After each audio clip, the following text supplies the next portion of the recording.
So I thought I'll quickly introduce Lila Global because many of you know us as GMS, which is essentially a recycling company which started 30 years ago. But we have in our own right become a fairly mid-sized ship owners. Through this presentation, I want to give you a bit of a perspective where I'm coming from and what kind of questions I'll be able to answer. So as Rania pointed out, we have currently about 40 ships. We are agnostic to any sector. We have dry bulk, we have tankers in dry bulk, we have handies to capes. So we are opportunistic investors. We do invest, value investors, I would say. We invest at the right time and we run the vessels. And the idea with which we are acquiring these vessels is to enhance the life of the vessel, increase the life of the vessel. Because at Lila, we believe that we still do not have answers which fuel to order ships with.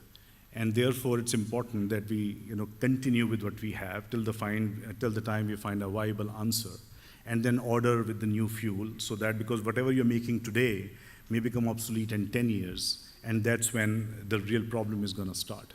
So it's important that as the technology comes in, we try to use technology to ensure that we run these vessels better, reduce the carbon footprint, which we are all committed to, and at the same time, make this business more sustainable and resilient over the long term. Okay, the fleet we have currently is 39 vessels valued at about 630 million.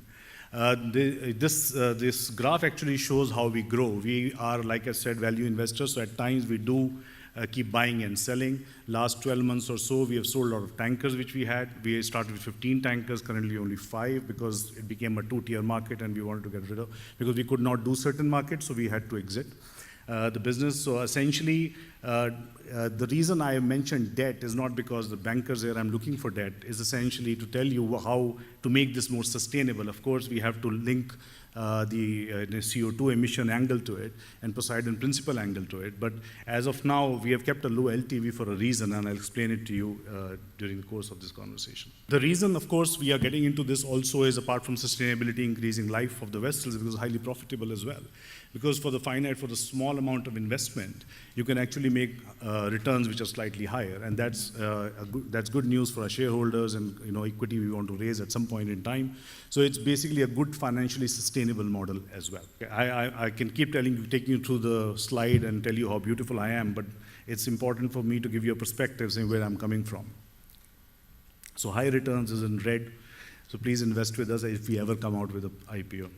So our competitive advantage is, like I mentioned, we are essentially, our origin is from GMS, which is essentially a cash buyer for a lot of all floating assets, and we take them to dry, we sell them to yards and we recycle them. So essentially, the site we have and we have as a group, we have actually ordered brand new vessels as well, and we ordered in 2017, and we took delivery of them.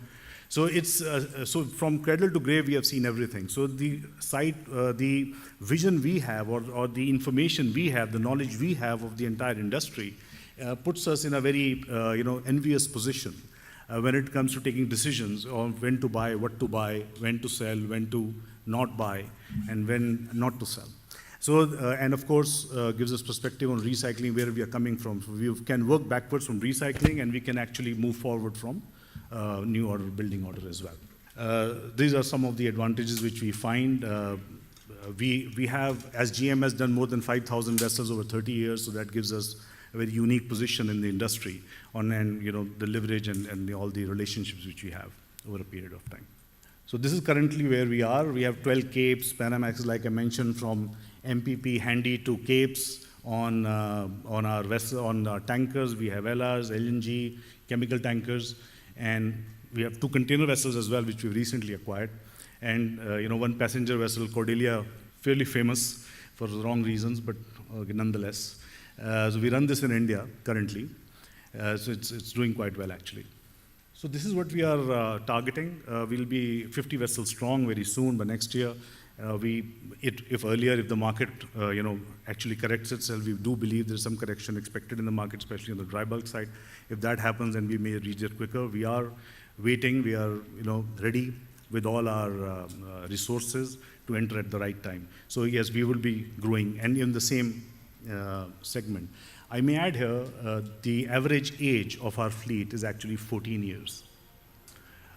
While it's a challenging fleet, but it's, like I said, our belief system is that we have to increase the life of the current fleet before we actually decide as an industry what we want to do, which fuel we want to order with, what exactly are we looking for. So till such time, we believe that we need to keep extending the life of the current fleet. So this is short and sweet. This is what I wanted to share with you. Of course, I'll be happy to take questions at the right time, and anything Rani wants to ask, I'll be happy to answer. Thank you very much.